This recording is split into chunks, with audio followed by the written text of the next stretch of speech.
C'est une remarque que je fais souvent, c'est dans des contextes où je parle sans aucune pression. Souvent, je parle beaucoup moins bien parce qu'il y a un enjeu de concentration qui est très important. Et donc, en fait, la pression, non seulement me permet de performer un peu mieux, et en plus d'apprécier ce que je dis un peu mieux parce que je sais que je le dis mieux et que les mots viennent plus facilement. Vraiment, j'ai trop adoré mes 2 années de prépa. Mes meilleurs potes sont des potes de prépa et je pense que c'est le cas des milliers de gens. Ouais, tout le monde rencontre des vraies rencontres parce que c'est dans l'adversité et aussi la difficulté que tu noues des liens, je trouve, plus forts. Bonjour à toutes et à tous et bienvenue pour ce nouvel épisode de Parole de Prépa. Aujourd'hui, j'ai le grand plaisir de recevoir Pierre Faury qui a intégré HEC en 2020 après sa prépa à Stanislas. Il a d'ailleurs effectué un stage à Major Prépa, on y reviendra aussi un petit peu. Il a gagné le concours d'éloquence l'année suivante d'HEC, le fameux concours d'éloquence. Et aujourd'hui, il publie du contenu relatif à l'éloquence sur Instagram, sur TikTok notamment. Il cumule plusieurs centaines de milliers d'abonnés aujourd'hui. Et ensemble, on a pu parler bien sûr de sa prépa d'HEC, mais aussi de ses rêves pour plus tard, de son choix cornélien entre le conseil en stratégie ou continuer sur cette voie de l'éloquence. Donc voilà, j'en dis pas davantage et je vous laisse découvrir ma conversation avec Pierre Faury.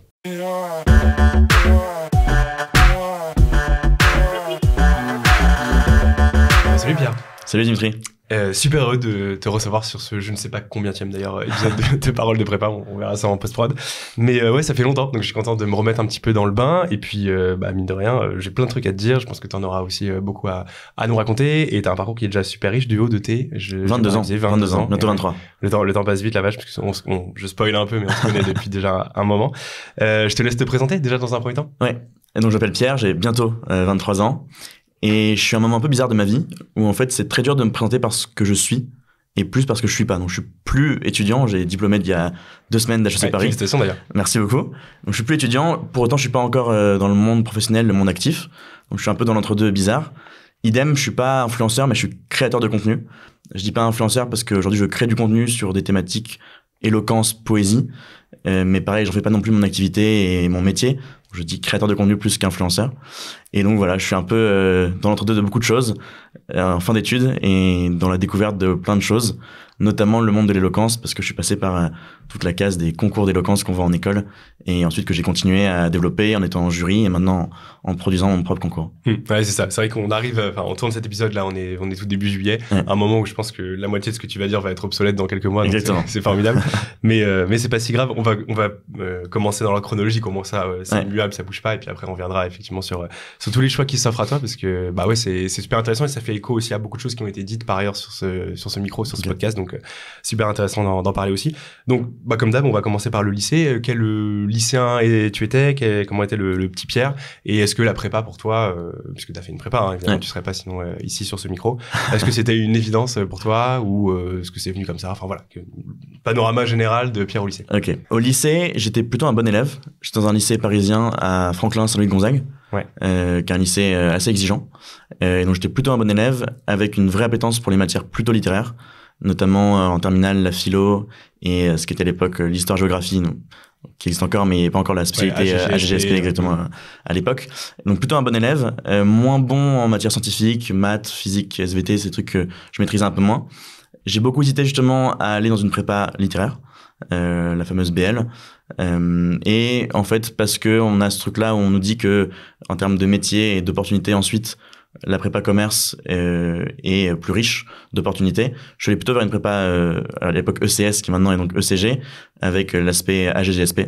À l'époque, était la seule en ECS, à Stanislas. Une prépa dont on a beaucoup parlé récemment. Oui, grâce à Amélie notamment. Et voilà, je me suis retrouvé là un peu par défaut aussi. J'aimais beaucoup de choses, l'actualité politique beaucoup, la géopolitique énormément, la philo, toutes les humanités beaucoup. J'ai voulu faire Sciences Po, il se trouve que j'ai pas été pris et je sais pas trop le choix que j'aurais fait. Je pense que j'aurais pris quand même en prépa, mais il se trouve que j'ai pas eu le choix, donc en fait la décision a été prise pour moi. Avec le recul, j'ai aucun regret. Vraiment, je pense que la prépa a été une excellente décision. Mais au moment où j'y suis, au moment où j'y rentre, je sais pas encore vers quoi je m'engage. Et donc je découvre ça en fait en arrivant à Stanislas. Et avec le recul, je suis super content d'en avoir fait une. Je pense que c'était, ne serait-ce que pour être invité sur le prépa. Rien que ça, effectivement. Et puis après, ouais, ta brillante carrière en stage notamment. Ok. Et alors, avant de parler du coup de la prépa, peut-être un petit retour sur Franklin. Il y a pareil. Alors, bon, évidemment, Stanislas là, c'était un peu sur le devant de la scène en quelque sorte, malgré eux, on va dire. Mais Franklin, c'est déjà une école, une institution qui nourrit beaucoup de fantasmes. C'est quoi concrètement être lycéen à Franklin? C'est être lycéen dans un lycée de très bon niveau, mais je suis pas sûr qu'il y ait énormément de choses qui changent par rapport à d'autres lycées. Il y a un côté, c'est vrai, un peu entre soi, parce que c'est un lycée privé, catholique, donc forcément, c'est beaucoup des familles du 16e arrondissement qui se retrouvent là. Donc il y a ce côté-là d'entre-soi. Après, la vie d'un lycéen là-bas est globalement la même qu'un lycéen partout en France, peut-être juste avec un niveau d'exigence qui est poussé parfois à l'extrême. Par exemple, en terminale, tu fais déjà des pans de programme de prépa en maths, par exemple. Donc tu as un niveau d'exigence et en fait, tu es beaucoup préparé dès le lycée à faire une classe préparatoire. Je pense que c'est des chiffres que j'imagine, mais c'est environ la moitié, voire plus même, des gens qui font une classe préparatoire en sortant de Franklin. Et donc, dans la façon de penser tout le côté académique, c'est déjà pour préparer une classe préparatoire. Ouais, c'est une prépa à la prépa. Exactement. C'est quand même les grosses cohortes qui se nourrissent aussi, Ginette, Daniel, etc. Ouais, d'accord, ok. Et donc, t'as trouvé, du coup, de ce que je comprends, peut-être, je me trompe, mais est-ce que t'as trouvé Stan plus particulier que Franklin? J'ai trouvé oui. Déjà parce que c'est en fait une vision de la religion différente. Franklin c'est jésuite et donc c'est souvent plus doux entre guillemets comme pédagogie. Stanislas, moi je crache pas du tout dans la soupe. Je me suis beaucoup épanoui à Stanislas et je pense que les fantasmes qu'on a sont beaucoup liés au lycée Stanislas. En fait la prépa reste une prépa là aussi je pense assez classique par rapport à d'autres prépas. Il y a un niveau peut-être d'autorité cette fois-ci, d'exigence aussi mais d'autorité qui est je pense supérieur à ce qu'on observe ailleurs, qui à titre personnel me convenait plutôt. Parce que j'aime beaucoup, moi, qu'on me donne des ordres, peut-être pas, mais je me fonds assez bien dans les moules, j'ai besoin d'un cadre assez clair, assez spécifique, qui d'ailleurs est un peu parfois, et c'est agréable, déresponsabilisant. C'est-à-dire qu'on sait exactement à quelle heure on doit faire telle tâche, il y a l'étude à telle heure, il faut être rentré à l'internat à telle heure. Et il y a un côté où, en fait, toute la vie est simple. Parce que comme elle est dictée par plein de contraintes, paradoxalement, elle devient simple et assez fluide et tous les jours se ressemblent. Et en fait, je trouve qu'en prépa, c'est plutôt un cadre assez agréable que d'avoir celui-ci. Ouais. Et après, il y a beaucoup de fantasmes qui, je pense, correspondent davantage à ce qui se passe au lycée à Stanislas que vraiment en prépa. Ok. Donc, ne serait-ce que parce que tu as un brassage en fait de gens qui viennent déjà de province, t'as pas que des Parisiens en classe préparatoire à Stanislas. Et plus, les gens sont beaucoup moins là pour toute la pédagogie, disons, extra-académique. Et en fait, les gens sont à Stanislas en prépa parce que c'est une très bonne prépa, qui a de très bons résultats. Et le reste importe, je pense, moins qu'au lycée. D'accord. Et il y a quand même tout l'aspect code vestimentaire, tout ça ou... Ouais, il existe en effet. En venant de Franklin, il n'était pas très contraignant parce qu'il est très similaire. Okay. Mais en effet, il faut venir avec un col forcément. Je suis pas sûr que celui-ci serait accepté. Ah oui, là, ce serait limite. J'ai des baskets blanches non plus pas acceptées. Donc voilà, il y a un formalisme en tout cas qui est exigé, qui pour moi m'a pas trop choqué parce que je venais d'un milieu au lycée où c'est déjà le cas. Je peux comprendre qu'il soit plus difficile à accepter quand c'est pas du tout une habitude qu'on a prise avant. Ok. Et bah typiquement, pour continuer sur ce que tu disais, s'il y a des gens de province, alors je sais pas s'ils venaient forcément de lycée catholique ou pas, mais est-ce que tu avais des amis qui étaient dans ces prépas-là et qui venaient d'un lycée lambda entre guillemets et pour qui l'adaptation était plus dure? Et l'adaptation est plus dure en effet. Elle se fait, mais elle prend juste plus de temps. À la fois sur justement ces codes-là, le respect de l'autorité, etc. Quand c'est des choses auxquelles on n'est pas du tout habitué selon le lycée ou l'origine qu'on a, et aussi sur le niveau. Et en fait, souvent les 2-3 premiers mois, on voit que les lycéens qui viennent de lycées parisiens ont un peu d'avance et en fait elle disparaît assez vite. Au bout des premiers concours blancs qui sont en décembre, si je dis pas de bêtises, l'écart de niveau il s'est pour large partie comblé. Ok. Et est-ce qu'on peut dater, on va dire je sais pas si le terme est juste, mais ton amour des mots, on va dire, à la classe préparatoire? Est-ce que c'est venu avant? Est-ce que ça l'a renforcé? C'était quoi ton rapport à ça? Pas tant que ça. Je pense que c'est venu plus tard en fait, honnêtement. J'aimais bien lire beaucoup, écrire. Pas forcément, j'écrivais pas du tout. J'ai fait un concours d'éloquence à Stanislas où il y a un concours des prépas et on a perdu en finale avec ma classe. Et même là, c'était sympa de le faire, mais j'avais pas une appétence gigantesque pour ça non plus. Inscrit, tu t'es mis dans l'arène. C'est ça, voilà. Mais je me disais pas, waouh, c'est quelque chose que je veux faire toute ma vie. Et en fait, c'est plutôt en arrivant en école où pour le coup, c'est arrivé avec notamment le concours d'HEC que je regardais justement en prépa à l'époque. Parce que à l'époque, ça faisait des vues incroyables sur YouTube. C'était des millions de vues vraiment sur YouTube chaque année au concours d'HEC. C'est toujours le cas. Ouais, voilà. Et c'est une manière de se projeter un peu quand t'es en prépa. Tu te dis, ah ouais, peut-être que dans 2 ans, je pourrais faire ça. Et c'est vraiment en arrivant à HEC où je dis, bah tiens, il y a l'opportunité de le faire. Je l'ai fait. Et ça m'a plu. C'est comme ça que l'amour des mots, comme tu dis, est venu. Ok, d'accord. Et alors, question complètement débile, mais quoique, t'étais plus fort en DS, plus fort en col. Est-ce que déjà t'avais une dichotomie entre l'oral et l'écrit? Non, je la voyais pas en tout cas comme ça. Parce que en fait la manière de parler certes est importante en col, mais si tu dis rien oui, je suis d'accord. donc ça peut-être que ça amène 2-3 points en plus, mais il n'y avait pas un écart vraiment particulièrement notable. Ok, d'accord. Et est-ce que tu voyais la prépa comme un passage obligatoire vers la meilleure des écoles, à savoir HEC, ou est-ce que c'était l'émulation intellectuelle, enfin, c'était quoi ta perception finalement de la prépa? Vraiment les deux, en fait. Comme je disais au début, je voulais peut-être faire Sciences Po, j'ai pas été pris, donc il y avait ce côté où le type d'études qui ressemble le plus à ça, avec un vrai niveau d'exigence, et surtout de la pluridisciplinarité, c'est la prépa, notamment la prépa commerce. Donc j'allais pour ça. Et après, évidemment, une fois que t'es dedans, on te dit il y a une meilleure école, elle s'appelle HEC, tu fais tout pour y aller. Donc c'était un mélange des deux. Mais tu vois, justement, le choix entre la BL et la prépa commerce, c'est aussi fait sur le côté, est-ce que les débouchés sont plus faciles, plus évidents, plus nombreux. Donc il y a vraiment un mélange des deux. Ok, ouais, tu kiffais la prépa, mais il y avait un calcul très prosaïque de... Exactement, voilà, c'est ça qui... Ok, d'accord. Alors, j'aimerais bien avoir ton point de vue aussi sur après ton niveau et tout ça. Moi, j'ai eu quelques échos de tes camarades de classe, parce qu'il y en a certains qui après ont écrit pour Major Prépa. Ok. Bon, alors je te dis tel qu'ils me l'ont dit, hein, mais c'était un peu... Pierre, c'était la brutasse, même, qui était fort, mais qui justement aidait ceux qui galéraient avec une infinie patience, tu vois. C'est comme ça qu'ils ont décrit. Donc plutôt flatteur pour toi.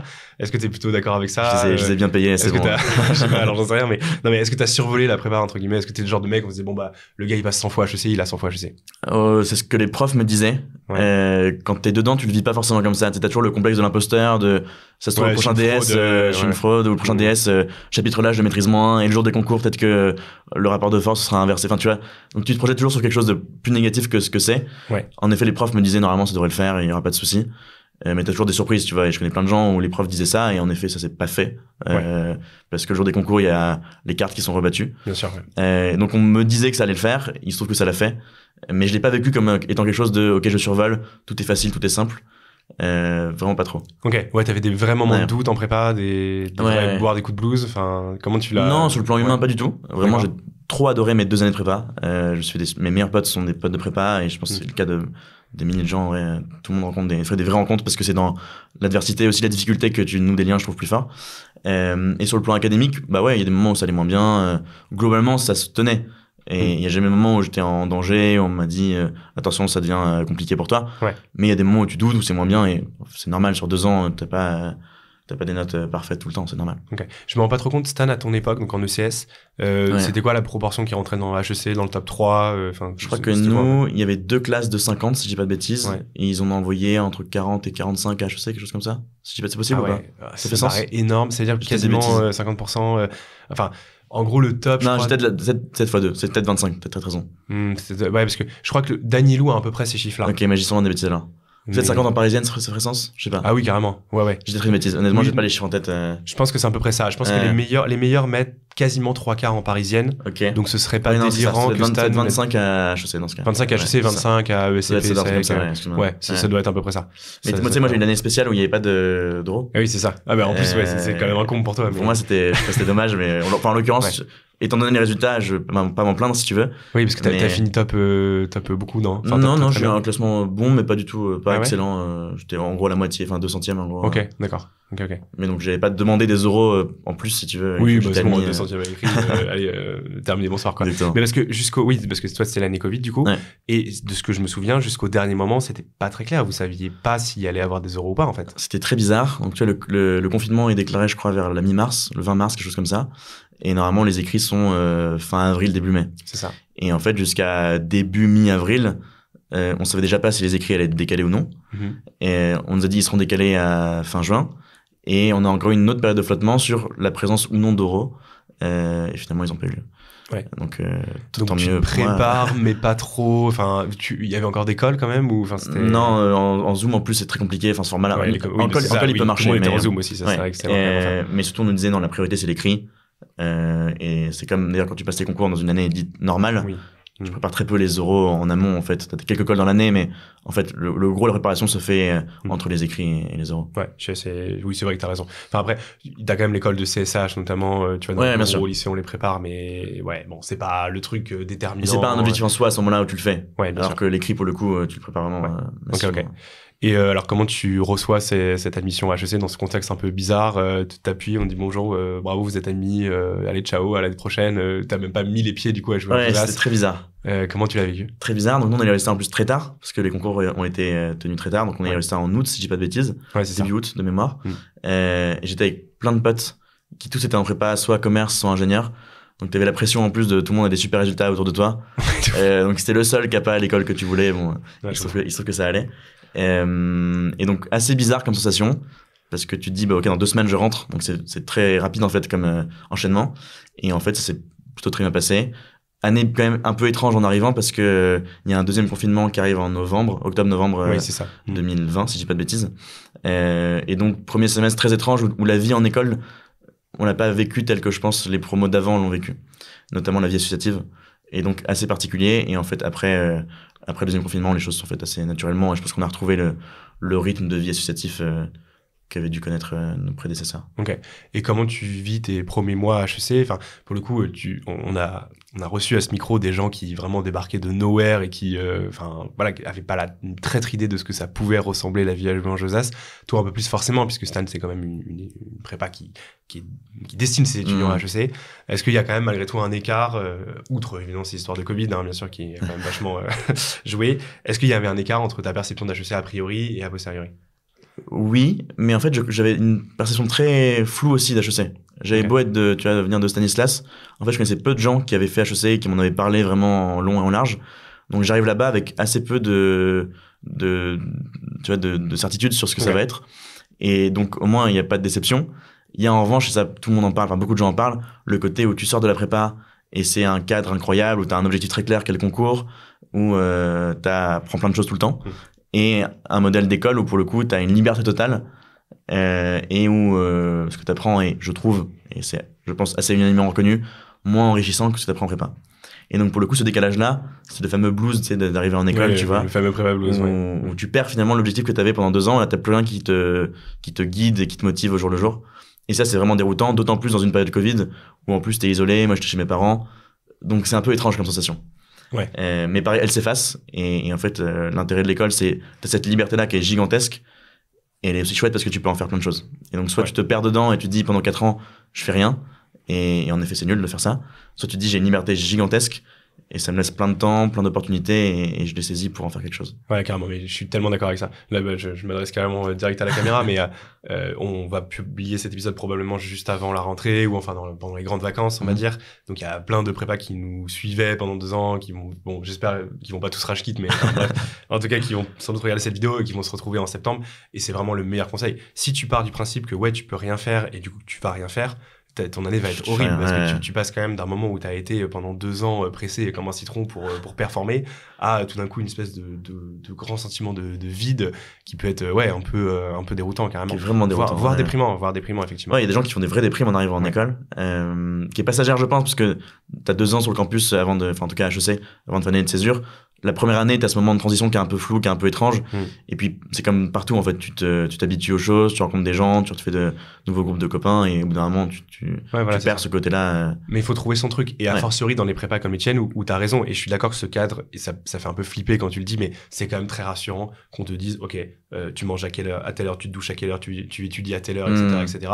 Et là, tout d'un coup, vas-y mon grand, débrouille-toi et trouve ce qui te plaît. Et ce qui te plaît, c'est pas faire une annale ENL 2004 et après faire Anki jusqu'à... Bref, tu vois.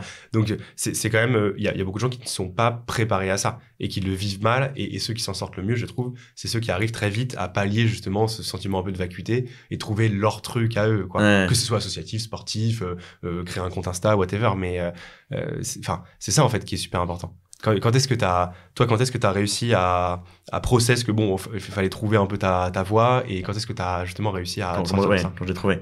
Et en fait, ça, la liberté, elle t'oblige à être responsable en fait.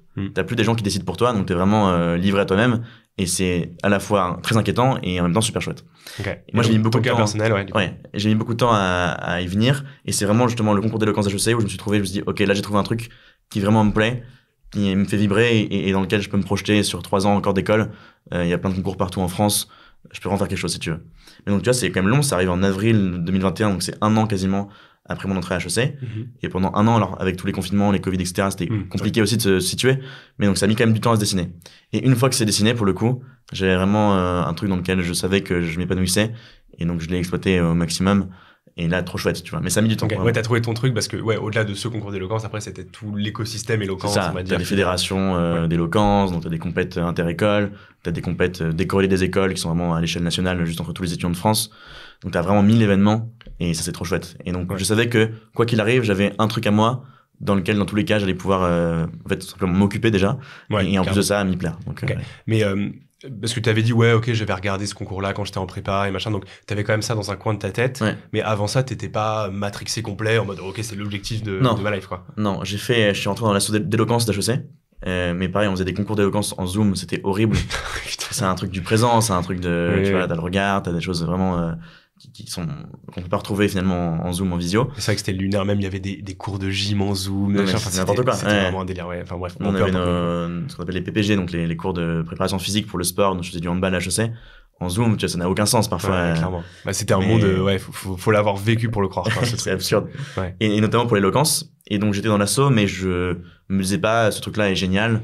Je participais aux réunions de l'asso, mais sans un intérêt non plus gigantesque. Okay. Et le concours a vraiment, pour moi, changé quelque chose. Déjà, je me projetais pas du tout comme un vainqueur potentiel. Moi, je fais ça parce que ça m'amusait. L'asso organise le concours, donc tu te dis, j'ai quand même intérêt à y participer. Et j'ai passé les étapes les unes après les autres. Et à la fin, il se trouve que j'ai gagné. Et je me dis, ok, j'ai gagné, peut-être qu'il y a moyen de continuer et de m'amuser dedans. Mais alors, la question va être, je vois pas comment tu vas y répondre sans être prétentieux, mais je suis obligé de te la poser. T'avais capté que t'étais fort ou pas, en vrai? J'ai capté en gagnant. Okay. Je l'avais pas deviné, compris avant. Okay. Parce que c'est le premier concours que je fais vraiment. Donc en fait, j'ai aucun référentiel et personne pour me dire, ou aucun diplôme pour dire j'ai gagné tel concours, donc forcément je me débrouille bien. Okay. Et donc en fait, c'est la victoire qui me fait me dire, ah ok, peut-être que... Mais même là, t'as encore le complexe de l'imposteur à fond.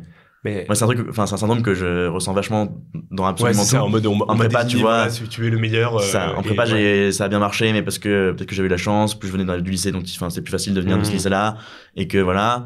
En école, le concours, c'est parce que peut-être que, tu sais jamais, tu vois pourquoi t'es là. Et donc, le côté, ok, c'est bon, je suis vraiment fort.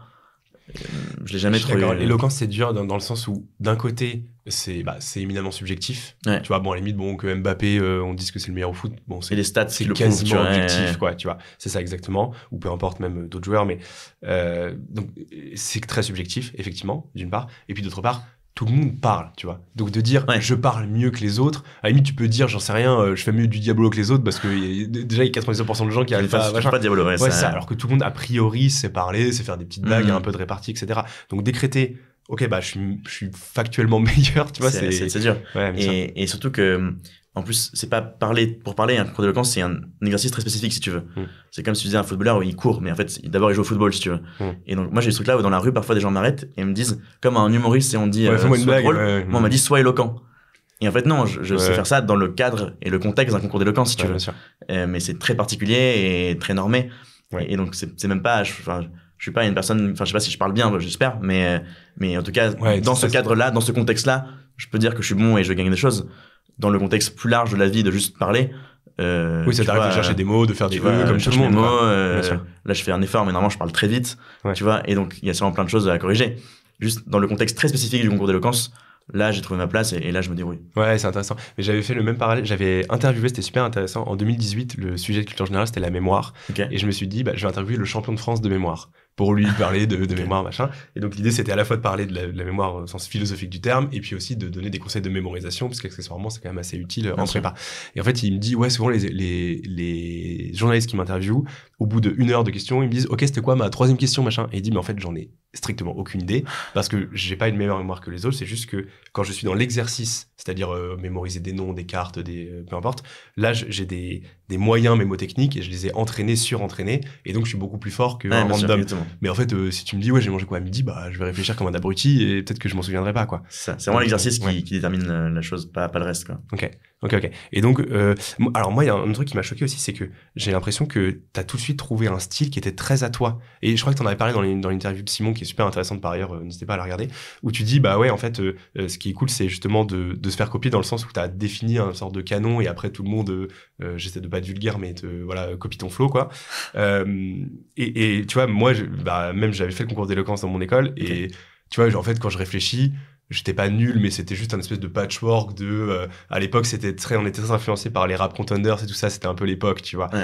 Donc c'était un truc plus, un peu punchy, on va dire, machin. Et toi, t'as vraiment trouvé un peu ton style tout de suite. Enfin, comment c'est venu ton phrasé, je sais pas, tu t'es entraîné, tu l'avais déjà, Je sais pas trop, honnêtement. Ouais. En effet, t'as eu plusieurs périodes dans le monde de l'éloquence. T'as eu la phase un peu, rap contenders. T'as eu la phase très Sciences Po du jeu de mots politique, tu vois. Et maintenant, c'est une phase un peu plus lyrique, poétique. que j'ai contribué, je crois, sans vouloir je mets une petite musique sur Insta et... C'est ça, voilà. Et même, c'est bête, mais de construire beaucoup de discours en rime, si tu veux, c'est un truc qu'on voyait pas trop avant. Oui, c'est vrai. Et beaucoup plus maintenant. Et je suis pas le seul à faire ça, hein, mais je pense que je suis un de ceux qui, en tout cas, ont contribué à dessiner ce nouveau schéma-là. Et comment j'ai trouvé ça? Non, en fait, c'est venu comme ça. Je devais écrire un texte, je me dis, j'ai envie d'écrire comme ça. Et je pense que c'est un mélange aussi de plein d'influences. Moi, j'écoute beaucoup de rap. Et en même temps, je lis beaucoup de poésie, tu vois. Donc, t'as sûrement un mélange aussi des choses, des genres qui dessinent ça. Mais c'est pas, tu vois, un truc que je dis, tiens, je vais inventer un style. C'est plus, c'est ma manière à moi d'écrire. Et elle se retranscrit dans la parole, mais c'est pas du tout quelque chose que je saurais expliquer, tu vois. Ok. Donc, avril, du coup, tu gagnes le concours d'éloquence, c'est ça? Ouais. Et ensuite, c'est quoi la suite une fois que tu l'as gagné? En fait, t'enchaînes plein de concours d'éloquence, non? C'est ça, globalement? C'est ça. La suite, c'est que je fais un stage chez Major Prépa, évidemment. Ouais, alors, bon, du coup, t'as une je préempte. Non, mais je voulais présenter ça comme le prime de ta carrière, mais bon, du coup, c'est pas grave. Donc, blague. Ok, donc, en fait, c'est ça. C'est plutôt à la rentrée 2022, du coup, que t'as fait tous ces concours d'éloquence? Non, en fait, pendant que j'étais en stage ici, j'ai une pote qui me dit, qui est pas de Major Prépa, mais qui me dit, Pierre, ce que tu as fait à HEC, il y a une vidéo sur YouTube, etc., qui circule. Elle m'a dit, désolé pour la vulgarité, c'est le genre de merde qui marche très bien sur TikTok. Et donc je l'écoute, et donc je mets ça sur TikTok, mais tu vois, c'est pas monté du tout. Donc c'était concomitant au stage? C'est ça, pendant le stage, vraiment, fin du stage. Parce que la vidéo YouTube, je me rappelle, moi, on savait même pas, tu nous avais même pas parlé de ça, en fait. Non, parce que je vais pas l'avoir direct. Je vais pas la ramener au repas, machin. Et d'ailleurs, vous savez quoi, j'ai gagné, tu vois, non. Ouais, c'est ça. Et on était tombé, je me rappelle, c'est une des stagiaires qui était tombée sur cette vidéo-là. Et elle était là, mais il faut absolument vous regarder ça. Elle était genre vraiment, mais soufflée, quoi, tu vois. Et c'est vrai que je me suis dit, waouh, ok, il est vraiment fort. Ok, d'accord, tu vois. Mais en plus, c'est marrant parce que, enfin, je sais pas, évidemment, les gens te connaissent que par le prisme d'Insta pour la plupart, mais t'es pas le gars qui va parler plus fort que les autres à table, t'es pas, enfin, en tout cas, de ce que je me souviens, voilà, tu vois. Et donc, on était là, ah ouais, wow, ok, d'accord, ok. Tu vois, je trouve que t'avais déjà l'image, tu vois, ok, le gars, ça turbine vite dans sa tête, etc. Voilà. Il a du vocabulaire, mais ouais, on se serait pas dit, ce gars-là, il va monter sur scène et il va comme ça scotcher des centaines de personnes, tu vois. Enfin, le décalage est super intéressant. Ça rejoint ce qu'on disait à l'instant, c'est en fait, dans la vie de tous les jours, j'ai pas une parole vraiment 1000 fois meilleure que n'importe qui. Je suis plutôt quelqu'un d'assez timide, d'assez introverti, si tu veux. Donc tu imagines pas du tout que c'est le genre de prestation ou de performance, pardon, que je pourrais faire. Et donc je poste ça sur TikTok. À l'époque, il y a 0 montage. C'est fait à l'arrache. La vidéo, elle est encore à l'horizontale. Il y a marqué partie 1, partie 2, partie 3, mais il y a 0 travail, il y a pas de musique, rien. Et sauf que ça prend, je sais pas trop pourquoi, et je pense parce que ces vidéos d'éloquence, elles marchaient bien sur YouTube, mais personne n'avait jamais fait la transition vers le format court, enfin le format TikTok. Donc en fait, juste, il y avait une audience qui s'était juste déportée vers autre part, et qui avait pas le contenu qu'il lui fallait. Et donc j'ai apporté ce contenu-là, ça a marché, et c'est ça qui m'a fait me dire, ok, non seulement j'aime ça, en plus il y a une audience potentielle, peut-être que je vais en faire d'autres, et j'en ai fait d'autres. Et troisième facteur qui était l'explication de ça, c'est, en fait, à HEC, la finale, j'ai gagné, j'ai pas du tout apprécié le moment. Parce que j'étais tellement dans le stress quasiment, hein, ou en tout cas la volonté de faire un truc parfait, j'étais tellement dans ma tête le jour J et au moment de réciter le discours, que je prends jamais le temps d'apprécier ce qui se passe, de jouer avec le public, de me dire waouh, c'est chouette, j'ai plusieurs centaines de personnes qui m'écoutent, si tu veux. Et donc j'ai pas du tout aimé le moment, et je me suis dit je vais faire d'autres concours pour avoir un autre moment de concours d'éloquence où j'apprécie ce qui se passe. Et pour le coup maintenant quand je l'ai fait, je m'amuse en fait. Et en fait, comme tu disais, c'est subjectif, donc la victoire, certes c'est intéressant, c'est chouette de gagner, mais en fait maintenant ce que j'apprécie c'est vraiment le moment de partage avec le public, si tu veux, et ça c'est génial. Mais tu penses que c'est aussi parce que tu vois, tu parlais du syndrome de l'imposteur, machin. Maintenant, t'as cette espèce d'étiquette à vie de j'ai gagné le concours d'HEC, qui est quand même l'un des plus prestigieux. Et donc, je suis là pour m'éclater. Si je gagne pas tel ou tel concours, en fait, c'est pas grave parce que j'ai déjà quelque part cette légitimité. Et là, juste, je suis là pour kiffer, quoi. Au contraire, moi je vois plutôt dans l'autre sens. J'ai gagné HEC, j'ai fait en gros le plus gros concours qui est le concours national d'éloquence qui a lieu à Aix tous les ans en mai. Ouais, t'avais fait finaliste? J'ai fait une fois finale et une fois j'ai gagné. D'accord. Et donc à l'inverse, moi je trouve que ça crée vachement une forme de pression. Ah, mais au contraire, dès que j'ai une prise de parole, même là, tu vois, dans un podcast, etc., je suis super exigeant vis-à-vis de moi-même parce que je sais que les gens se disent ah ouais, il gagne les concours d'éloquence, donc il doit bien parler, si tu veux. Ouais, si tu lâches un si j'aurais, il faut absolument qu'on coupe. Tu vois, c'est ça, même juste dans la façon de parler, l'incarnation, etc., tu vois. Et il y a des gens, ça m'arrive récemment, là j'étais à la diplomation de mon école il y a 2 semaines, et il y a une mère de famille qui vient me parler, qui me dit ah, je vous ai vu dans une interview récemment, je serais quand même beaucoup moins éloquent que dans vos concours. Ah ouais, j'ai envie de dire oui, normal, déjà c'est pas écrit, ce qu'on dit là c'est improvisé quand même. Mais elle s'est dit ouais, je vais alpaguer ce gars pour lui dire non mais c'était pas méchant, c'était juste la curiosité, tu vois, et dans la discussion c'est venu, tu vois, c'était pas du tout méchant. D'accord, ok. Mais ça crée une forme de pression permanente dès que je prends la parole, il faut que ça soit réussi, il faut que ça soit touchant, marquant, si tu veux. Ouais. Et donc, à l'inverse, c'est plutôt quelque chose de plus difficile à accepter. Tu vois ça comme un excès de pression plus que... D'accord. Ouais. Et donc, malgré tout, tu arrives maintenant à kiffer ces exercices, quand même, quand tu Ouais, justement, parce que la pression, ça rend aussi le truc intéressant. Ouais. Donc c'est de la pression, mais c'est ça qui rend un peu de... Ouais, bien sûr. Ouais, mais tu te disais justement que le concours d'HEC, bah, finalement, la pression a ok, peut-être été salvatrice parce que ça t'a aidé à gagner, mais ça a aussi inhibé ton plaisir, tu vois. C'est ça. Mais en fait, maintenant, la pression, j'arrive toujours... Enfin, elle me donne toujours envie de performer. Et maintenant, j'ai appris à aimer un peu ça, la pression, si tu veux. Et c'est une remarque que je fais souvent, c'est dans des contextes où je parle sans aucune pression, souvent je parle beaucoup moins bien. Parce qu'il y a un enjeu de concentration qui est très important. Et donc, en fait, la pression, non seulement me permet de performer un peu mieux, et en plus d'apprécier ce que je dis un peu mieux, parce que je sais que je le dis mieux et que les mots viennent plus facilement. Okay. Donc, paradoxalement, j'aime mieux la pression maintenant, et j'arrive à m'amuser dans des contextes de pression, voire grâce à des contextes de pression. Ok. Je reviens très vite sur la côté, on va dire, de l'éloquence, la suite de ton parcours à HEC. Donc, on l'a dit, le prime de ta carrière. Du coup, d'ailleurs, pourquoi t'as postulé, en vrai, pour Major Prépa ? J'ai pas postulé. En fait, indirectement. Ouais. J'avais fait des petites missions de freelance à l'époque pour une appli que vous développiez sur le lycée. Pour le c'est ça, c'était Mehdi qui s'en occupait. Exactement. C'est ça, exactement. Et donc, c'était venu comme ça. Et donc, on était en contact. Ouais. Et tu m'avais écrit, tu m'avais appelé en me disant si ça t'intéresse de venir faire un stage. C'est ça, t'as raison. Oui, c'est ça. Mehdi avait initié le truc, moi je m'occupais de la partie contenu. Exactement. T'écrivais dessus et je dis tant qu'à faire, oui, ok, d'accord. Donc c'est moi qui suis venu chercher. Et en fait, comme en fin de première année d'école, c'est tellement dur de trouver un stage parce que t'as aucune expérience à valoriser déjà derrière toi et qu'en plus la période c'est souvent 2 ou 3 mois pendant l'été. Donc pour des entreprises, c'est souvent compliqué d'accepter des stagiaires cette période-là parce que ils les forment et après ils en tirent pas vraiment profit. Tu étais venu me proposer ça et moi j'adorais le projet Major Prépa que je suivais déjà quand j'étais en prépa. Et plus le fit avec toi était super, donc je me suis dit let's go quoi. Ok, ouais. Ah oui, c'est vrai, t'as raison. Ouais, c'est ma mémoire qui me fait défaut, j'avais oublié cette phase incroyable. Ouais, c'est ça. Ok. Et donc c'est-à-dire que même à HEC, potentiellement, tu peux galérer à trouver un stage de L3. Ah ouais, c'est très dur. Enfin, à trouver un stage non, mais trouver un stage qui te plaît, qui est intéressant, que tu peux valoriser ensuite, c'est pas si évident que ça. Ouais. Parce que c'est vraiment le format des 2 mois pendant l'été. Ou pour une entreprise, c'est assez compliqué d'accepter ça. Ouais. Et donc, t'as beaucoup de gens qui passent par du piston à ce moment-là. Ouais, bien sûr. Vraiment beaucoup. Ouais, c'est vrai, t'as raison. Et c'est vrai que, empiriquement, j'ai l'impression que ceux qui font des stages, parce qu'on prend des stagiaires HEC chaque année, il y a énormément de choses à faire. De toute façon, tu l'as vu, entre les concours écrits, les oraux, les concours des meilleurs académiciens, whatever, bref, puis tous les projets annexes qu'on développe. Et ouais, en général, ceux justement qui viennent, c'est ceux qui ont trop kiffé Major Prépa, donc qui ont été particulièrement aidés par le projet. Alors toi, t'es plutôt un contre-exemple, mais il y en a beaucoup qui viennent au contraire de petites prépas de province et qui se disent ouais, Major Prépa, ça m'a vraiment carré pour intégrer HEC. Et ouais, qui ont pas de piston du coup de fait, parce qu'ils viennent pas des familles où le piston est de mise, on va dire. Donc ouais, enfin bon, intéressant, mais ok. Et ouais, du coup c'est pour ça que je t'avais sur Instagram, parce que je me rappelle qu'un jour j'étais tombé sur ton profil, j'ai fait ah ouais, marrant, il fait des vidéos. Et c'est ça où là j'ai pété un boulon, c'est que j'avais cliqué sur ton profil et je pense que quand on est devenu amis sur Instagram, tu devais avoir, je sais pas, 800 amis sur Insta, j'en sais rien, sûrement, comme ça. Ça. Et là je vois 100 000 et je fais trop bizarre, Instagram il a bugué, enfin tu vois, genre, et vraiment, et c'est là où je me dis ah oui, d'accord, ok, c'est ces reels, c'est du coup c'est quand toi le moment où t'as capté que ok, là vraiment t'avais percé sur les réseaux. Est-ce qu'il y a un moment un peu, enfin j'imagine que c'était bien sûr continu, mais tu vois un truc qui t'a marqué en mode ah ouais, ok, là j'ai percé? C'est super récent en fait, parce que tu vois, si on faisait le fil que tu décrivais, c'est en 2021, tu vois, Major Prépa et le concours d'HEC. Et en fait j'ai commencé à avoir vraiment des abonnés sur Instagram fin 2023. Donc tu vois, pendant 2 ans en fait j'ai fait ma vie en école, je faisais mes concours mais je les postais pas, nulle part en fait, ou juste sur TikTok rapidement sans montage encore une fois. J'ai fait ma année de césure, etc. Et donc j'avais pas le temps de chercher en fait à construire quelque chose, une audience si tu veux sur ça. Et c'est vraiment là, j'étais en échange en Argentine de septembre à décembre. Et il y avait des moments où on faisait 18 heures de bus, tu sais, tu fais tout le pays, t'es en bus, c'est super grand quoi.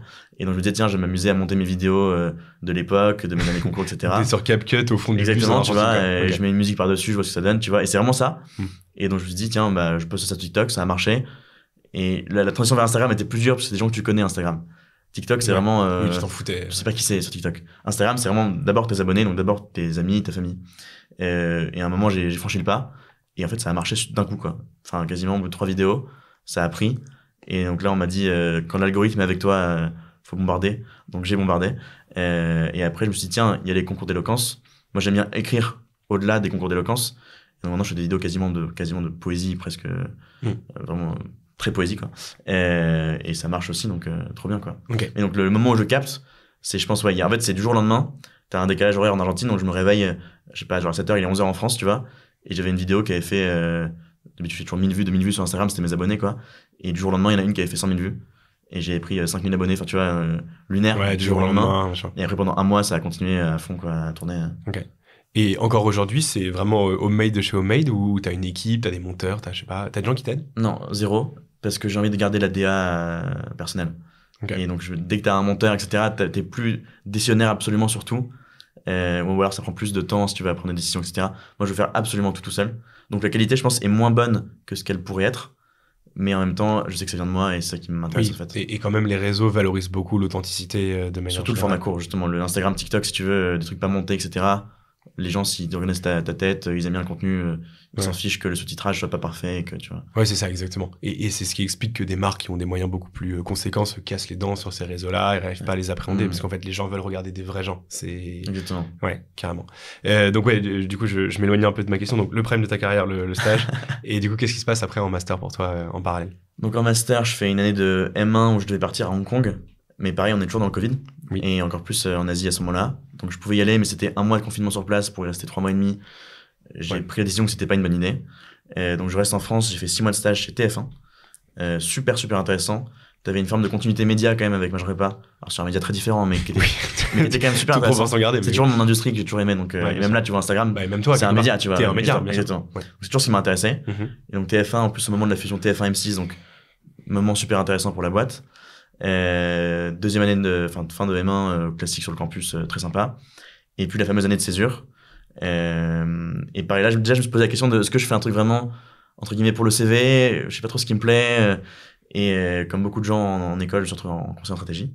Oui, mais faut préciser, à HEC, pour ceux qui connaissent peut-être moins le monde, en gros, c'est l'autoroute, quoi. C'est parti, tu vas soit en finance, soit en conseil en strat. Ça doit être la moitié de la promo, grosso modo, je pense. Même plus, à mon avis. Un peu plus. Je pense que c'est 30% finance, peut-être 40% conseil, tu vois, il reste pas grand chose pour le reste. Ouais, c'est ça. Donc, même plutôt 2/3, t'as raison. Je pense que dans une top 10, quelconque, entre guillemets, c'est plutôt 50%, et ça monte à 60-70%, ouais, pour les parisiennes, et peut-être à fortiori même HEC. Ouais. Donc, on va dire classique, quoi. Classique, mais l'excellence classique, parce que tu peux expliquer peut-être ce que c'est rapidement le conseil en stratégie. Le conseil en stratégie, c'est t'es une agence, un cabinet, et des entreprises viennent avec un problème qui peut être vraiment tout type de problème. Ça peut être des sujets financiers, des sujets de supply chain, des sujets d'orga parfois.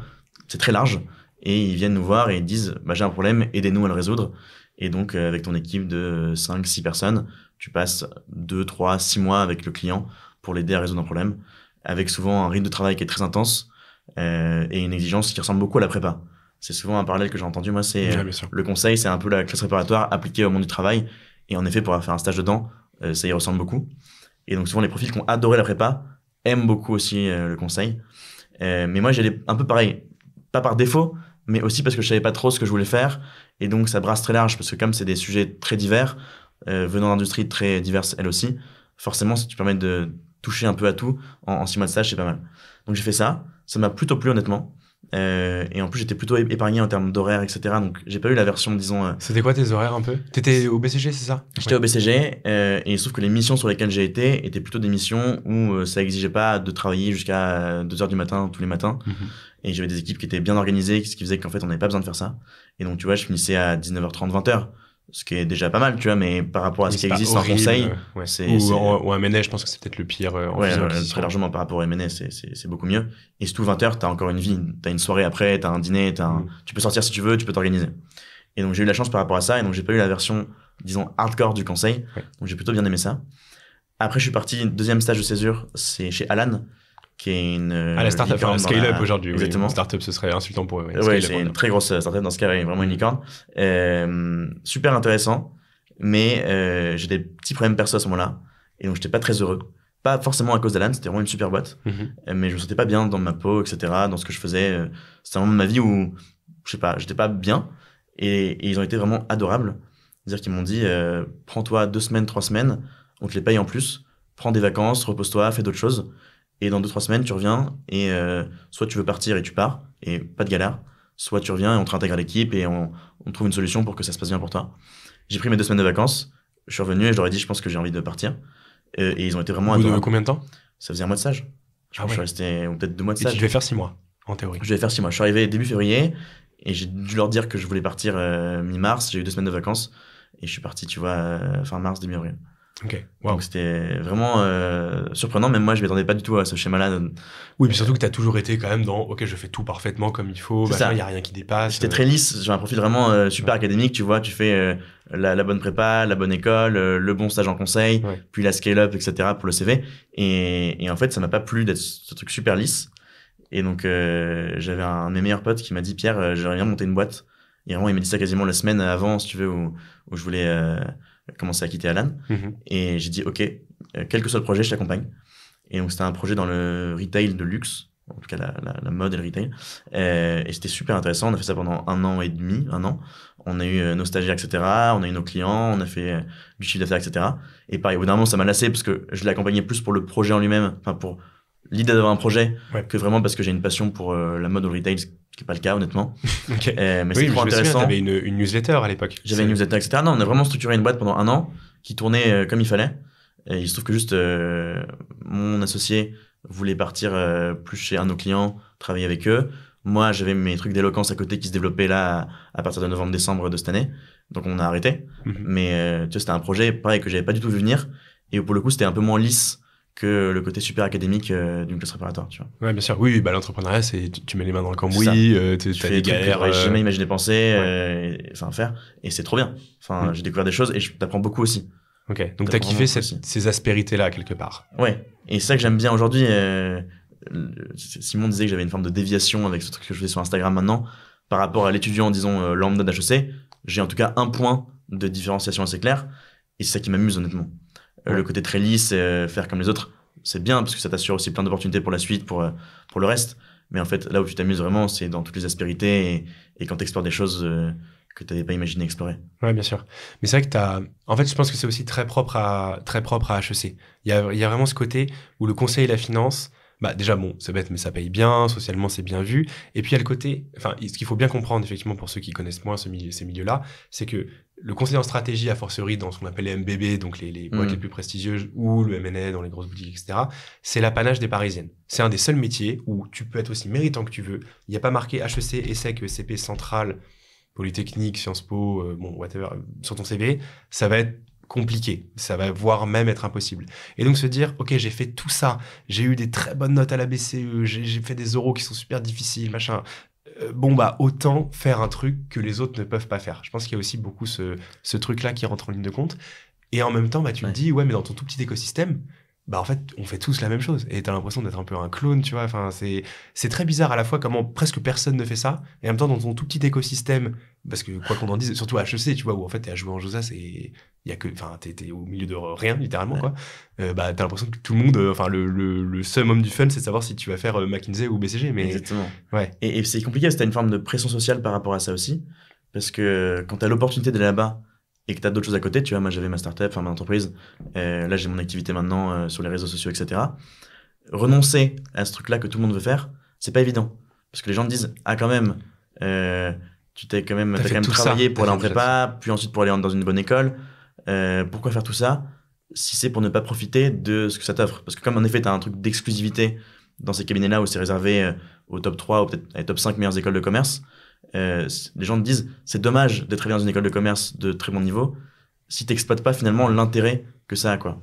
Et c'est dur, c'est une forme de pression sociale qui est compliquée et démêler le conseil ça me plaît vraiment, je m'y suis amusé, je le fais aussi parce qu'il y a une forme de pression et que c'est dommage d'avoir travaillé si c'est pour faire autre chose, c'est difficile. Et donc tu vois, bah là au moment où on tourne ce podcast, j'ai pas encore tout à fait pris de décision sur la suite.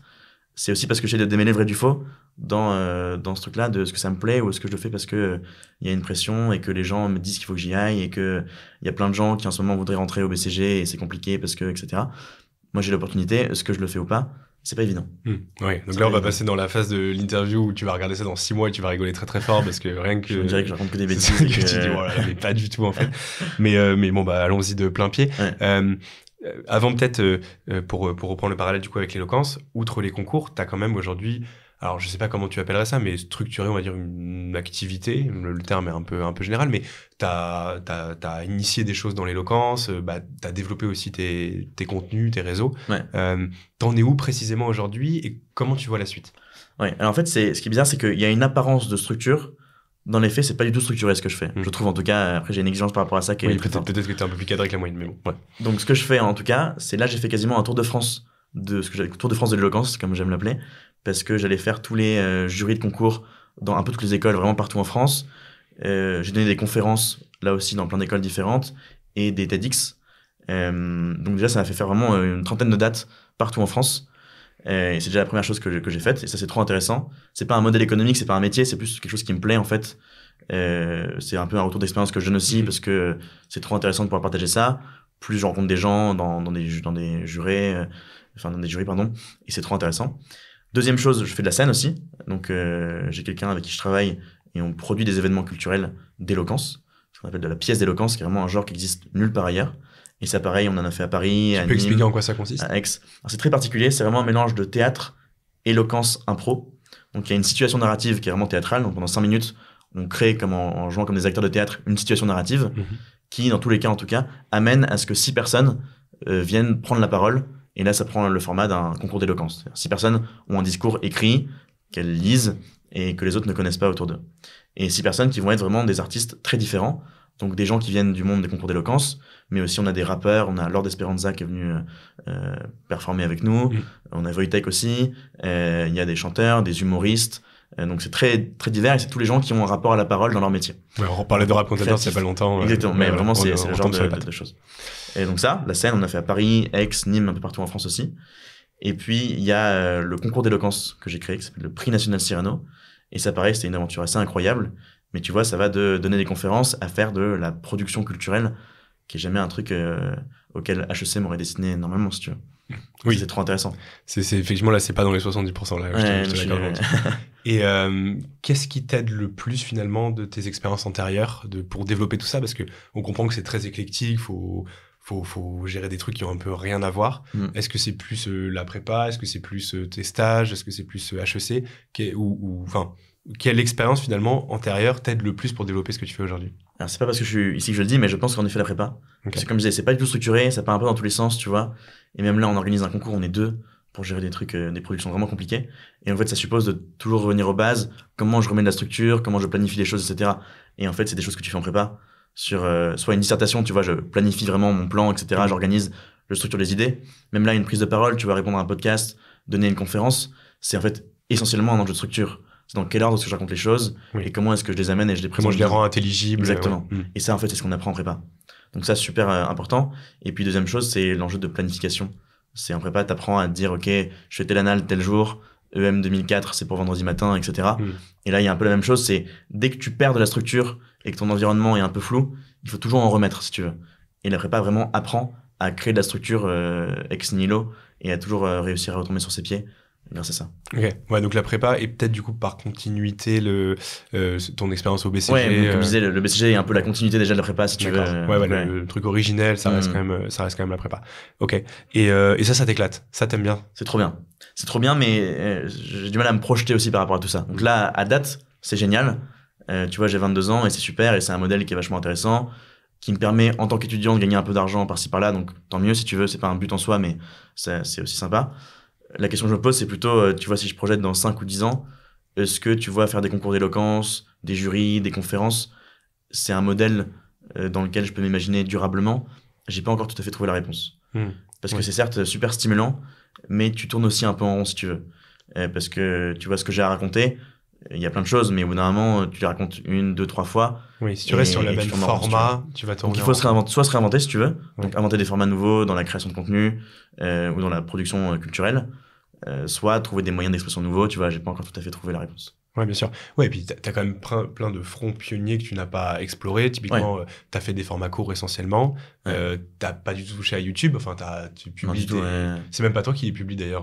Sur YouTube, il y a des gens qui publient mes trucs à moi, plus les concours eux-mêmes qui publient les vidéos qui... Mais y a pas de chaîne YouTube Pierre Faury, ou alors si tu mets des shorts peut-être? J'ai 2 shorts, mais le format du short est pas un format que j'apprécie particulièrement. Je trouve qu'il est très contraignant. Oui. Et c'est 1 minute, c'est ça. C'est 1 minute, alors que les autres réseaux sont plus d'1 minute idéalement. Donc forcément, c'est plus contraignant. Donc il y a plein de choses que j'ai pas encore exploitées, c'est vrai. Mais je me pose la question de soit j'y vais vraiment à fond, soit je l'abandonne pas, mais soit j'en fais juste une passion. Et l'autre question que je me pose, c'est est-ce que si demain ça devient vraiment une obligation, voire quasiment un métier, est-ce que ça a toujours le même intérêt? Est-ce que ça reste une passion? Si je dois en permanence le monétiser, que dès que je fais une vidéo, elle doit faire des vues, parce que c'est ça aussi qui garantit, tu vois, la pérennité du modèle. C'est un peu compliqué de se positionner par rapport à ça aussi. Ouais, c'est ça. Est-ce que tu conserveras le même plaisir? C'est ça. Ouais, bah, j'ai l'impression que si, effectivement, il y a des contraintes inhérentes à le fait d'avoir un business model, mais d'un autre côté, si ça te permet, en parallèle, de développer plus de choses, de faire des projets plus ambitieux, enfin, évidemment, là, tu vois, ton concours, c'est déjà ouf que tu as réussi à faire ça avec peu de moyens et juste ta notoriété. Mais si demain, je sais pas, t'as une boîte qui structure tout ça, bah, évidemment, tu pourras faire des projets. Ouais. Voilà, je pense qu'effectivement, le seul... Enfin, si t'arrives effectivement pas à scaler entre guillemets ce projet-là en devenant du coup une activité à part entière, oui, je pense que effectivement ça va te saouler quoi. Mais et t'as une forme de coût d'opportunité par rapport à ça, c'est-à-dire que là, tu vois, encore une fois, quand je suis étudiant, c'est pas un problème. Mais si demain je me lance à fond et que ça scale pas comme ça devrait, j'aurais toujours ce truc-là social, un peu de me dire, j'ai fait ce choix-là à la place d'aller faire un truc plus classique où je connais les perspectives, ou parce que je sais que sur le CV ça rentrait bien, ou d'ailleurs qui me plaisait aussi et que j'ai pas exploité si tu veux.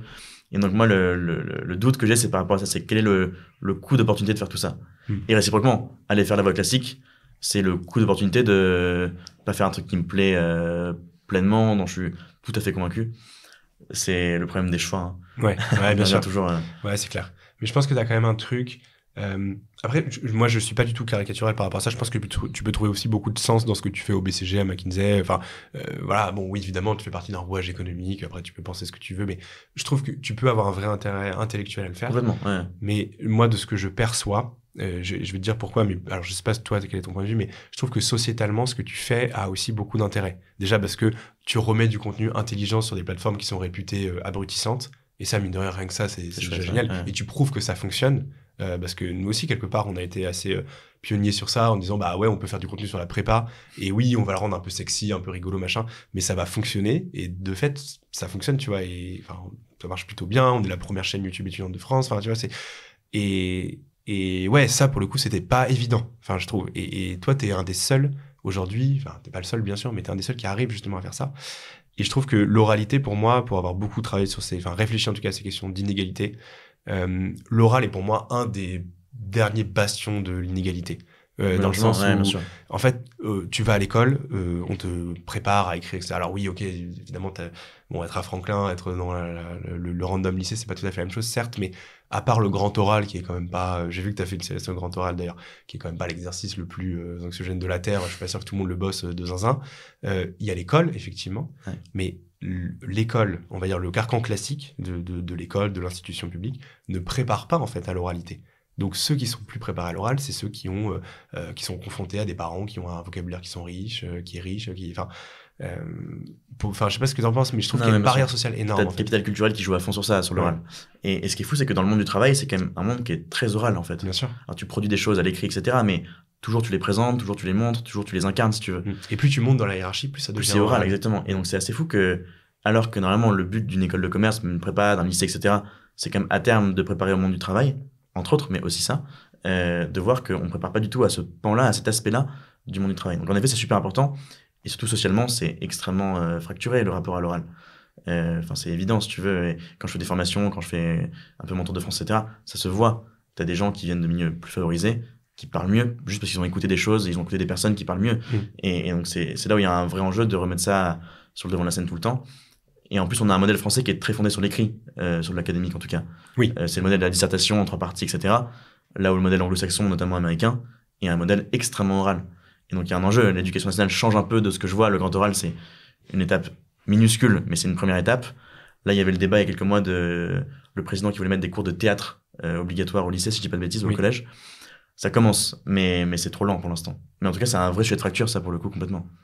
Et tu vois, moi qui viens d'un lycée assez modeste, je trouve que typiquement, lever la main et pour donner la bonne réponse ou même s'exprimer, c'est un truc de bouffon, tu vois. Il y a ce rapport, enfin, c'est horrible à dire, mais dans beaucoup de lycées, il y a ce rapport à tu parles à l'oral, un peu tu te la ramènes, évidemment, comme t'as pas d'exercice où t'es juste face à un examinateur, enfin, il y en a très très peu, excepté l'oral en langue étrangère.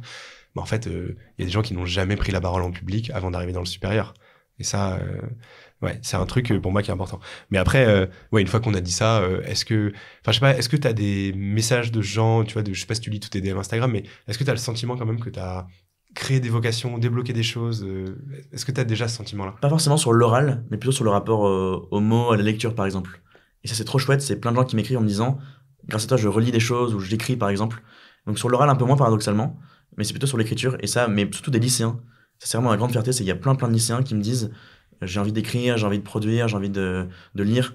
Et ça c'est vraiment super parce qu'on a cette vision-là de les jeunes, ok, ils scrollent sur TikTok et Instagram et ils lisent plus et tous les éléments de culture, c'est des choses qui les intéressent plus. Je pense que c'est pas vrai. Juste, faut trouver les bons formats pour l'adapter à une manière de consommer et de penser qui est très différente, si tu veux. Et donc ça existe vraiment. Il y a des gens qui, grâce au contenu comme ça, se disent tiens, je vais essayer d'écrire, de lire. Ok, trop chouette. Avant-dernière question, c'est quoi la suite pour toi? Alors, bon, on a compris que c'était encore assez indécis, mais au moins du côté éloquence, on va dire. Est-ce que tu as des projets structurants qui arrivent pour Ouais, il y a en novembre un grand événement. En fait, tous les ans, en mai, à Aix, il y a la finale du concours national d'éloquence, qui est le plus grand concours de France. C'est un théâtre de 1500 personnes, donc c'est gigantesque. C'est retransmis par France 3 Provence, donc c'est vraiment un grand événement. Et ce concours-là a fêté ses 10 ans cette année. Et donc pour les 10 ans, ils font le concours des 8 meilleurs parmi les 10 vainqueurs. Okay. Donc ça va être, en fait, je pense, le plus grand événement d'éloquence de l'histoire de France. Enfin, de l'histoire de France, j'abuse un peu, mais de l'histoire des concours d'éloquence en tout cas. Et donc ça va être exceptionnel. C'est le 9 novembre à Aix. Donc ça va être vraiment génial. En parallèle de ça, moi je produis le procès de l'intelligence artificielle en octobre. Procès fictif qui a un format d'éloquence un peu différent, où en fait on a un faux accusé, en l'occurrence l'IA, qu'on vient défendre ou accuser de manière éloquente. Et donc c'est l'occasion de mêler à la fois des enjeux business et des enjeux créatifs, ouais, sociétaux aussi, justement, voilà. Mais de manière un peu fun et éloquente idéalement. Et puis potentiellement, c'est pas encore acté, l'édition 2 du prix national Cyrano, qui est le concours qu'on a créé. Donc voilà un peu le pan éloquence, et puis continuer à créer du contenu en fait. Là sur mon nom plus que sur mon compte Instagram, mais je vais commencer à publier des livres notamment. Trop bien. Normalement à partir de la rentrée 2025. Ok. Sur quel sujet au juste? Un recueil de poésie notamment, une biographie que je coécris et un livre sur la prise de parole en public. Donc pas mal de projets en fait, un peu dans tous les sens, donc c'est super. Mais trop bien, parce que c'est ça en fait, t'as le dénominateur commun qui est Pierre Faury, et après tu vois, tu touches à plein de trucs. J'ai même un son qui sort potentiellement bientôt. Ah ouais?